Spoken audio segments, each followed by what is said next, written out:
Hello everyone, सभी साथियों को जय हिंद। और आज हम ज्योग्राफी क्लास 10th के ज्योग्राफी के तीसरे पार्ट में तीसरे वीडियो में हैं। आज हम देखेंगे संसाधन नियोजन के बारे में। आज हम देखेंगे संसाधन नियोजन के बारे में कि संसाधन नियोजन क्या है और संसाधन नियोजन क्यों करना चाहिए। ये सारे चीज़ों को हम आज देखेंगे, है ना। तो पीडीएफ के माध्यम से आप लोगों को पढ़ाने का प्रयास कर रहे हैं, जिससे कि आप लोग जो है तो लिख लीजिएगा। आप लोग जो है पीडीएफ को देख करके नोट्स बना लीजिएगा, है ना। बात समझ में आया? आप पीडीएफ को देखकर नोट्स बना लीजिएगा। चलिए स्टार्ट करते हैं क्लास को। जल्दी जल्दी जुड़ने का प्रयास कीजिए, है ना। तो संसाधन नियोजन, संसाधन नियोजन, संसाधन नियोजन क्या है? तो सबसे पहले हम नियोजन को समझते हैं। नियोजन सबसे पहले जो है नियोजन को हम समझते हैं। तो जिस अनुसार से आप कोई फ़ोन लेने के लिए सोच विचार करते हैं, कुछ महीनों का सोच विचार करते हैं, कुछ दिनों का सोच विचार करते हैं, या मान लीजिए कि आप बाइक लेने के लिए कोई सोच विचार कर रहे हैं कि नहीं हम किसी प्रकार का बाइक लेंगे। वो हो सकता है ईवी बाइक हो सकता है डीजल बाइक हो सकता है पेट्रोलियम बाइक हो सकता है सीएनजी बाइक हो, बजाज का हो, चाहे कैसा भी हो, कोई प्रकार के इन्वेस्टमेंट करना है, ज़मीन खरीदना है, कुछ भी, उसमें आप प्लानिंग करते हैं, नियोजन करते हैं, प्लानिंग करते हैं, नियोजन करते हैं, उसे ही नियोजन कहते हैं, उसे ही नियोजन करते हैं। जिस अनुसार से भविष्य के सोच कर आप ले रहे हैं, सोच कर कर रहे हैं, भविष्य को सोच कर रहे हैं, उसे ही नियोजन कहा जाता है, उसे ही नियोजन कहा जाता है। बात समझ में आया? बात समझ में आया? तो हम आज देखेंगे संसाधन नियोजन। संसाधन नियोजन किसे कहते हैं? तो संसाधन नियोजन का अर्थ होता है जो संसाधन है, संसाधन का नियोजन करना ही संसाधन नियोजन कहलाती है। या इसे हम और अच्छा तरीका से समझें तो जिस अनुसार से आप फ़ोन लेने के लिए नियोजन कर रहे थे, इसी अनुसार से हम पिछले वीडियो में पढ़े थे कि संसाधन दो प्रकार के होते हैं, भौतिक संसाधन और प्राकृतिक संसाधन। तो संसाधन है उसको बचाना है, संसाधन जो है उसको बचाना है, बचा करके आगे के लिए रखना है, आगे के भविष्य के लिए रखना है। चाहे वो मानव निर्मित संसाधन हो, चाहे वो प्राकृतिक संसाधन हो, उसे ही संसाधन का नियोजन कहते हैं। चाहे वो प्राकृतिक संसाधन भी हो सकता है और वो मानव निर्मित संसाधन भी हो सकता है, मानव निर्मित संसाधन भी हो सकता है। ये हम जानते हैं कि भारत जैसे देश में संसाधन में विविधता बहुत अधिक है, जनसंख्या बहुत अधिक है कि नहीं। हमारे बिहार में ही औसतन 12 करोड़ आबादी है। पूरे भारत की औसतन आबादी देखा जाए, पूरे भारत की औसतन आबादी देखा जाए तो 140 करोड़ आबादी में हमारा देश है।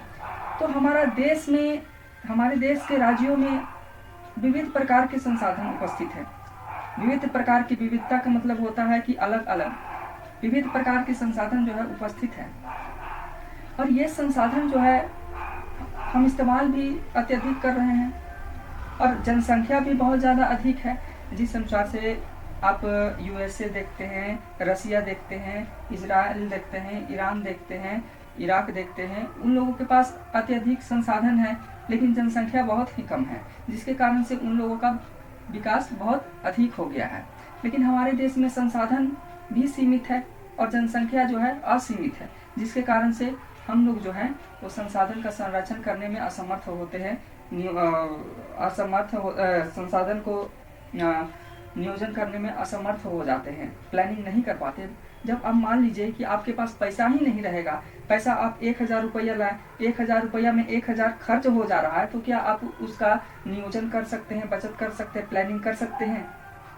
इसी अनुसार से हमारे देश के संसाधन भी हैं कि बचिए नहीं रहा है तो संसाधन कैसे नियोजन करेंगे, संसाधन को कैसे नियोजन करेंगे, है ना। संसाधन को कैसे नियोजन करेंगे? हमारे देश में संसाधन जो है प्रचुर मात्रा में है, प्रचुर मात्रा में है और हम इसे वर्गीकृत किए हैं, संसाधन को वर्गीकृत किए हैं। जैसे कोयला जो है, आप यहाँ पे देख रहे होंगे कि कोयला जो होता है वो छत्तीसगढ़, झारखंड, मध्य प्रदेश में उपस्थित है। छत्तीसगढ़, मध्य प्रदेश और झारखंड में उपस्थित है। लेकिन ये क्षेत्र का विकास बहुत अधिक नहीं हो रहा है। विकास जो है वो बहुत अधिक नहीं हो रहा है। विकास जो है बहुत अधिक नहीं हो रहा है। क्यों नहीं हो रहा है? तो संसाधन उस मात्रा में है नहीं। संसाधन जो है संसाधन तो है, लेकिन संसाधन का उपयोग भी है, लेकिन उसका जो है ना कीमत बहुत कम है। जैसे कोयला है, वर्तमान में क्राइसिस हुई है, गैस की क्राइसिस हुई है भारत में, पूरे विश्व में क्राइसिस हुई है गैस, पेट्रोलियम, कच्चे तेल की, जिस कारण से कोयला पर हम लोग अब शिफ्ट हो रहे हैं। लेकिन आप सपोज कीजिए कि कुछ दिनों से क्या कोयला कोई के घर में उपस्थित हो रहा था? अगर होता भी है तो एलपीजी गैस को और कोयला को डिवाइड करके देखिए, दोनों में अंतर कितना है कि नहीं है? कोयला का कीमत 10 रुपये के जी, गैस का कीमत 80 रुपये के जी। दोनों में आसमान जमीन का फर्क है। तो क्या कोयला जो है वो संसाधन से हम विकास बहुत अत्यधिक ज़्यादा कर सकते हैं? नहीं ना। तो ये एक बाधा भी है। हमारे राज्य में, हमारे देश में प्रचुर मात्रा में है, लेकिन वो महंगा ही नहीं है। वो मांग बहुत ज़्यादा है लेकिन महंगा ही नहीं है, तो विकास नहीं हो पाएगा। इसी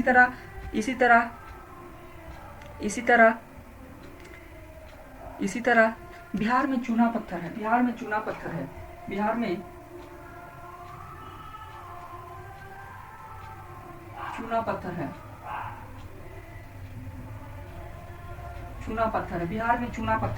चूना पत्थर का मतलब होता है, आप पुट्टी देखे हैं, आप जब घर बनता है तो घर बनने के बाद प्लास्टर होता है, प्लास्टर के बाद एक परत चढ़ाई जाती है, चाहे वो प्लास्टिक पेंट हो चाहे कोई भी हो, उसमें चूना मिलाया जाता है, तो वो पोतने का कार्य करता है। कुछ लोग खैनी में भी खाते हैं चूना को बनाकर, तो अपना सब है। चूना में कैल्शियम भी उपस्थित होते हैं। इसके बाद फास्फाइड, इसके बाद जो है पैराटाइट।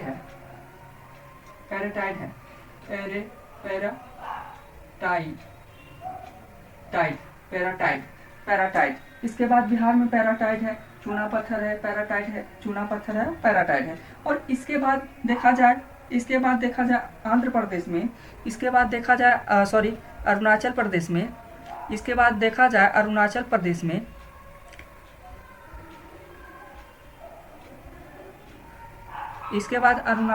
में देखा जाए तो जल का भंडारण है वहाँ पे। जल जो है वहाँ हर तरह से नदियों का सम्मेलन है, जिसके कारण से जल जो है उसका जमाव बहुत अधिक है, जल संसाधन बहुत ज़्यादा अधिक है, ये भी खासियत है। उसके बाद देखा जाए राजस्थान में सौर ऊर्जा बहुत मात्रा में है भाई, काहे की जंगल ही नहीं है। थार रेगिस्तान में आप इधर देखिए, ये भारत का एक हिस्सा है, इधर चोलिस्तान है,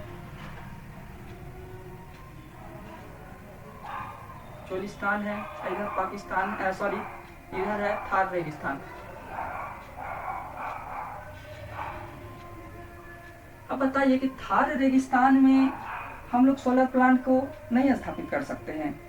अब बताइए कि थार रेगिस्तान में हम पवन चक्कियों को स्थापित नहीं कर सकते हैं। लेकिन स्थापित करने में ठीक है, हमारे पास संसाधन ये है भाई, सूर्य है जिससे हम सौर ऊर्जा के माध्यम से विद्युत का उत्पादन कर सकते हैं, हवा है जिसके माध्यम से पवन चक्कियों टरबाइन लगाकर हम विद्युत का उत्पादन कर सकते हैं। लेकिन क्या आप बताइए कि ये सब लगाने में अत्यधिक खर्च होगी कि नहीं होगी? तो यह क्या बाधा है कि नहीं है? बाधा है ना।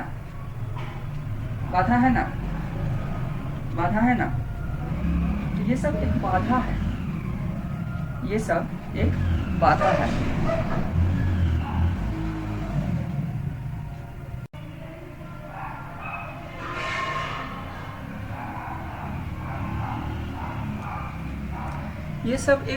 है। तो हमने देखा कि कोयला जो है वो झारखंड, मध्य प्रदेश,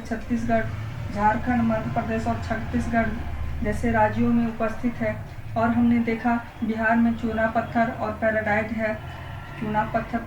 है, और उसी प्रकार से उत्तराखंड, अरुणाचल प्रदेश में हमने देखा कि जल का भरपूर मात्रा में संसाधन उपस्थित है। इसी प्रकार से हमने देखा कि राजस्थान में सौर ऊर्जा और पवन ऊर्जा के माध्यम से हम विद्युत का उत्पादन कर सकते हैं, लेकिन लागत बहुत अधिक होगी, है ना। इसके बाद हम देखते हैं भारत में संसाधन नियोजन संसाधन, भारत में संसाधन का नियोजन, है ना, बात समझ में आ रहा है। भारत में संसाधन का नियोजन किस अनुसार से किया जाए, भारत में संसाधन नियोजन किस अनुसार से किया जाए। तो संसाधन नियोजन एक जटिल प्रक्रिया है। ये हमने पहले भी देखा कि संसाधन हम लोग नियोजन कर ही नहीं पाएंगे। इसलिए नहीं कर पाएंगे क्योंकि हमारे यहाँ जिस अनुसार से संसाधन है लेकिन जनसंख्या भी है, तो एक बाधा ये भी है। तो हम संसाधन नियोजन के एक जटिल प्रक्रिया है।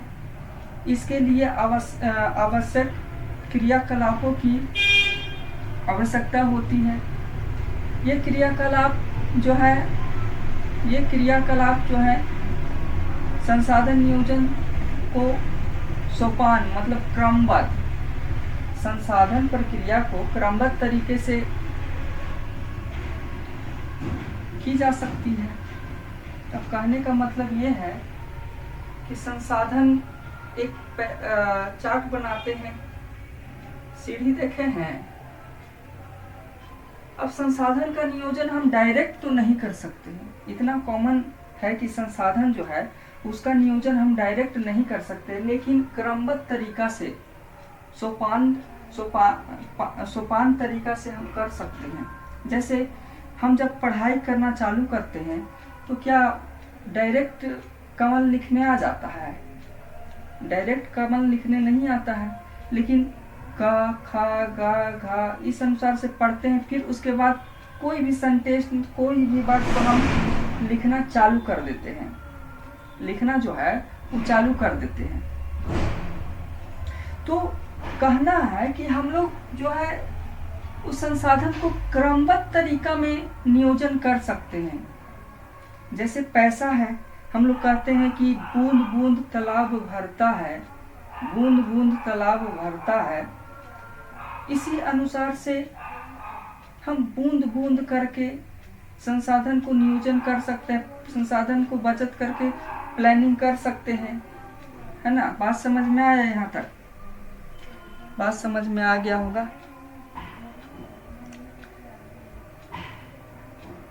अब बताइए कि संसाधन नियोजन के क्रमबद्ध तरीके कौन कौन से हो सकते हैं। आपसे एक सवाल है कि संसाधन, ठीक है, हम बूंद बूंद करके सीढ़ी के अनुसार से चल चल कर संसाधन का नियोजन कर लेते हैं, लेकिन हम संसाधन का सही मायने में नियोजन कैसे करें, सही मायने में नियोजन कैसे करें। तो पहले जो है, पहला संसाधन नियोजन है वो है देश के सभी राज्यों में सर्वेक्षण होना चाहिए, संसाधन के लिए सर्वेक्षण होनी चाहिए और उसका पहचान गुणवत्ता जो है उसका पहचान करना चाहिए, सर्वेक्षण करके उसका पहचान करना चाहिए। और है ना,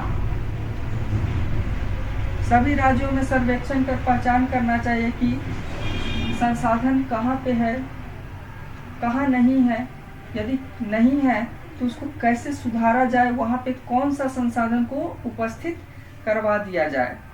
अब दूसरा क्या हो सकता है, तो सर्वेक्षकों द्वारा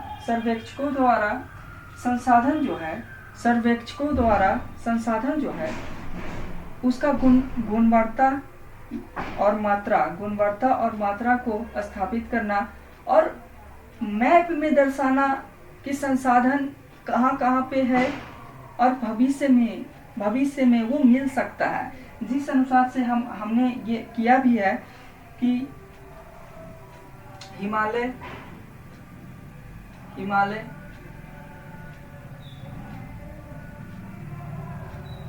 पर्वत पर संसाधन भरपूर मात्रा में, खनिज जो है भरपूर मात्रा में है, लेकिन हम भविष्य के लिए उसको संचित करके रखे हैं, नियोजन करके रखे हैं कि भविष्य में जो है वो ये हो जाए, है ना।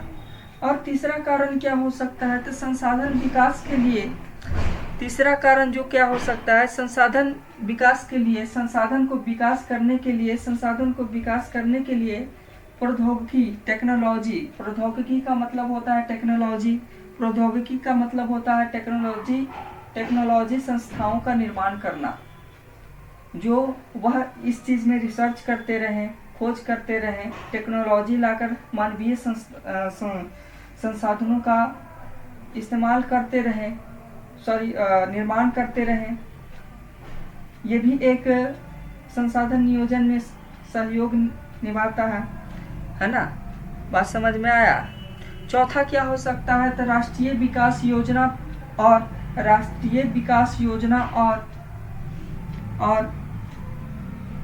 संसाधन विकास योजनाओं को जोड़ देना। राष्ट्रीय विकास योजना और संसाधन विकास योजनाओं को जोड़ देना। अब कहिएगा कि कैसे जोड़ देना भाई, तो आप सड़क देखे हैं ना, सड़क देखे हैं, तो सड़क कौन बनाता है, राष्ट्रीय विकास योजना। सड़क कौन बनाता है, राष्ट्रीय विकास योजना। और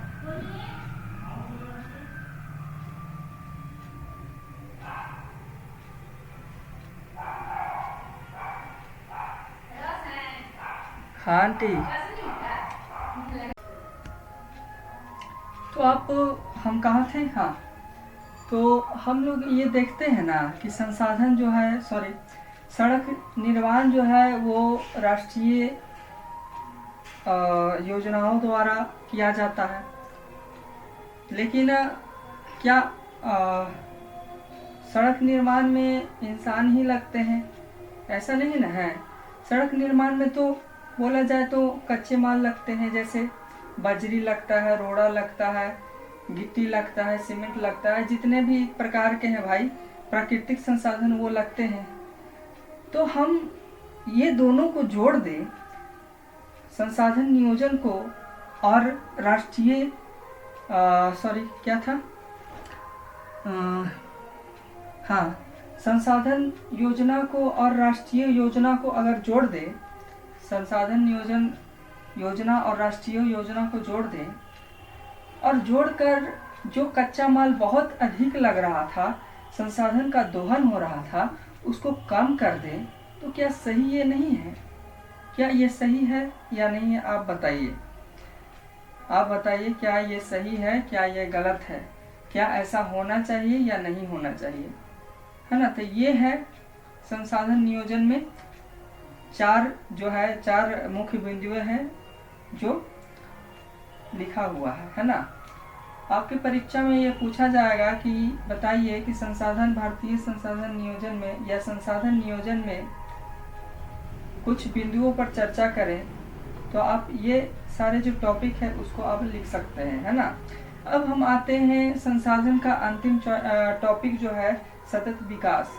अंतिम टॉपिक जो है वो सतत विकास है। इससे पहले हम देखेंगे कुछ व्यक्तियों का सहानुभूति देखेंगे कि क्या क्या हुआ था, है ना। कुछ व्यक्तियों का सहानुभूति देखेंगे भाई।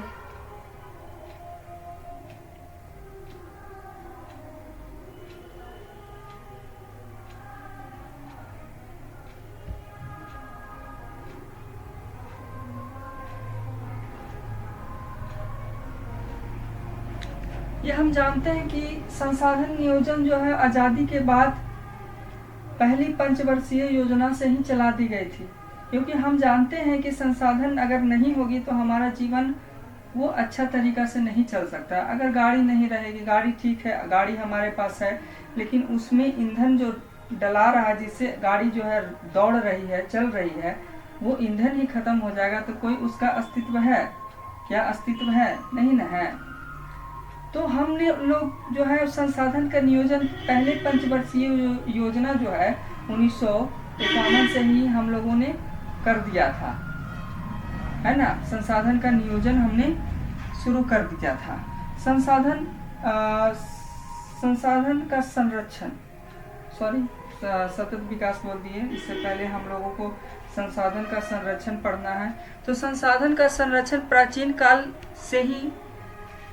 काल से ही जो है सुधारकों का एक चिंतन बना हुआ है, चिंता का विषय बना हुआ है कि संसाधन का दोहन बहुत अधिक हो रहा है, इसको बचाने का प्रयास हम कैसे करें। महात्मा गांधी एक शब्द बोले थे, एक कथन बोले थे कि हमारे देश में पेट भरने के लिए बहुत संसाधन है, पेट भरने के लिए सब कुछ है, लेकिन पेटी भरने के लिए कुछ नहीं है। क्योंकि उस समय अंग्रेजों का ऐसा प्रावधान था कि कोयला जो है वो चाहे भारत में बिके या विदेश में बिके। अब मान लीजिए कि झरिया से कोयला निकला और वह लंदन गया, तो इतना दूर में कॉस्टिंग बढ़ेगा नहीं। यहाँ 10 रुपया का कोयला है तो वहाँ भी 10 रुपया का कोयला बिकेगा। तो ये सब नकारात्मक कारण है, जिसके कारण से महात्मा गांधी बोलते हैं कि हमारे यहाँ पेट भरने के लिए सब कुछ है, लेकिन पेटी भरने के लिए कुछ नहीं है। आप देखते हैं कि संसाधन संरक्षण के लिए महत्वपूर्ण नाम कौन कौन से हैं जो संसाधन का संरक्षण किए, योगदान दिए, और हम लोगों को भी संसाधन का संरक्षण करना चाहिए। आप जब अपने रूम में पढ़ते रहते हैं, पढ़कर उठ जाते हैं, तभी आप पंखा जो है चलाते रहते हैं, ये गलत चीज़ है, गलत चीज़ है ये। आप उस पंखा को, उस बॉल को बंद कर दीजिए जिससे कि बिजली का खपत कम हो। कुछ लोग कहेंगे कि रे ससुरा हमार फ्री में चलता है, हम काहला अथी करें, तो फ्री में चले या पैसा लगे, है ना। आप लोगों को ये सुधार करना चाहिए जिससे कि जो है संसाधन बच सके और भविष्य के लोग भी उस चीज़ को देख सकें, है ना। तो इसमें जो है वो 3 महत्वपूर्ण नाम आते हैं। पहला मेघा पाटेकर, ये नर्मदा ये महिला है जो नर्मदा घाटी परियोजना चल रही थी, नदी जो है डैम बनाया जा रहा था जिससे कि बस्तियों को खाली करवाया जा रहा था। तो मेघा पाटेकर कहती है कि हम बस्तियां क्यों खाली करें, है ना। तो ये है मेघा पाटेकर ने बताया कि नर्मदा बचाओ आंदोलन, नर्मदा एक बेसिकली गांव था, है ना। फिर उसके बाद सुंदरलाल बहुगुणा, गुण होगा वहाँ पे बहुगुणा, है ना। ये है जो चिपको आंदोलन चलाते हैं। जैसे कि पेड़ जो है वो काटा जा रहा था, तो पेड़ काटा जा रहा था तो ये क्या करते थे ना, इनके साथ संगठन जो थे पेड़ में जाकर चिपक जाते थे, गला मतलब कि हक कर लेते थे, जिससे कि जो काटने आते थे पेड़ को, व्यापारी काटने आते थे तो वो नहीं काटते थे। और तीसरा जो है संदीप पांडे, ये वर्षा जल संरक्षण और उस वर्षा जल के संरक्षण से भूमि का विस्तार करना चाहते थे, भूमि विस्तार करना चाहते। तो ये सब जो है वो 3 महत्वपूर्ण नाम है जो संसाधन के संरक्षण में योगदान दिए हैं। ऐसे इसी अनुसार से बहुत लोग हैं जो दिख न सके या कर रहे हैं, और आप लोग भी करिए, है ना, करिए, क्यों करें, है ना। जिस अनुसार से आप कोई भी लड़की हंस देती है तो ओकर पीछे पड़ जाते हैं ना, उसी अनुसार से आपको संसाधन का भी संरक्षण करना है, संसाधन का भी संरक्षण करना है ना। बात समझ में आया? चलिए ठीक है, बहुत अच्छा है, समझ में आ गया। और संसाधन संरक्षण जो है अंतर्राष्ट्रीय स्तर पर भी इसका सम्मेलन किया गया। संसाधन का संरक्षण के लिए अंतर्राष्ट्रीय सम्मेलन भी किया गया कि संसाधन का दोहन कम से कम किया जाए। ये जो है संसाधन का संरक्षण कब हुआ, तो पहला जो है प्रथम पृथ्वी सम्मेलन जो हुआ 1992 में, इसमें जो है बताया गया कि किसी प्रकार का पॉल्यूशन, लड़ाई झगड़े विश्व युद्ध के बाद जो हुआ है, लड़ाई झगड़ा नहीं होना चाहिए, जिससे कि संसाधन का दोहन ना हो सके। अब विश्व युद्ध होता है, गृह युद्ध होता है, या किसी प्रकार का वार होता है, तो उसमें जो है गोली चलता है, बंदूक चलता है, मिसाइल चलता है। तो वो मिसाइल चलता है वो ऐसे तो नहीं बना होगा, वो प्राकृतिक संसाधनों के माध्यम से ही बना होगा। उसमें लोहा का उपयोग होता है, तांबा का उपयोग होता है, सोडियम का, बहुत सारा धात्विक आधात्विक वस्तुओं का उपयोग होता है, तब जाके कोई राइफल या फिर बंदूक बनता है। तो यही सब प्रथम पृथ्वी सम्मेलन में बताया गया था, जो रियो डी जेनेरो जो ब्राज़ील में उपस्थित है वहाँ ये सम्मेलन हुआ था, है ना। आपको ये विस्तार में क्लास 12th में जब जाइएगा तो पॉलिटिकल साइंस में पढ़ाया जाएगा, और सॉरी ज्योग्राफी में पढ़ाया जाएगा। इसके बाद द्वितीय पृथ्वी सम्मेलन हुआ था 1997 में। द्वितीय पृथ्वी सम्मेलन 1997 में हुआ था न्यूयॉर्क में। और तृतीय पृथ्वी सम्मेलन जो है वो 2002 में जोहान्सबर्ग में हुआ था, है ना। जोहान्सबर्ग में हुआ था, जोहान्सबर्ग में हुआ था। अब हम देखते हैं कि सतत विकास की अवधारणा, सतत विकास की अवधारणा। तो सतत विकास का मतलब क्या होता है? तो वर्तमान पीढ़ियों की जरूरतों को एक तरह पूरा करना, एक तरह पूरा करना, सॉरी एक सेकेंड गलत लिख दिया है।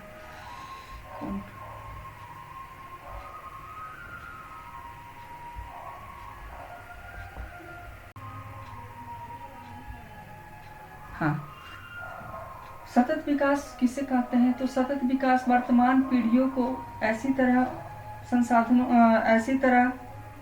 संसाधन के जरूरतों को पूरा करना जो भविष्य की पीढ़ियों को भी वो जरूरत मिल जा सके। कहने का मतलब यह है कि हम ऐसा संसाधन को इस अनुसार से खर्च करें कि भविष्य की पीढ़ियों को भी जरूरत मिल जाए, उसे ही सतत विकास कहते हैं।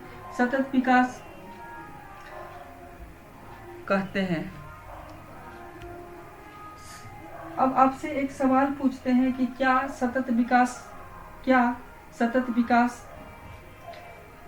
सतत विकास की अवधारणा को पूरा करने में सक्षम हैं? क्या हम सतत विकास की अवधारणाओं को पूरा करने में सक्षम हैं? जल्दी से बताइए, क्या हम सतत विकास की अवधारणाओं में को सक्षम करने में पूरा हैं? तो हाँ, यदि हम इस अवधारणा को पूरा करने में सक्षम रहेंगे, इसको लिखेंगे कैसे कि हम यदि इस अवधारणा को पूरा करने में सक्षम रहेंगे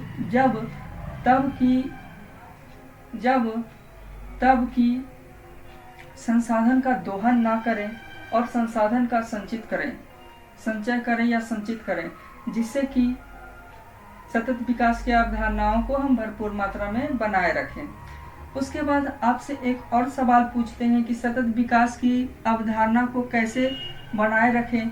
तो ये भी हम कह सकते हैं कि सतत विकास के अवधारणाओं को बनाने के लिए हमें संसाधन का दोहन नहीं करना चाहिए और संसाधन को दोहन नहीं करना चाहिए तथा प्राकृतिक तथा मानव निर्मित संसाधन को ऐसे तैयार करना चाहिए कि संसाधन जो है वो कम इस्तेमाल हो और फायदा ज़्यादा दे, है ना।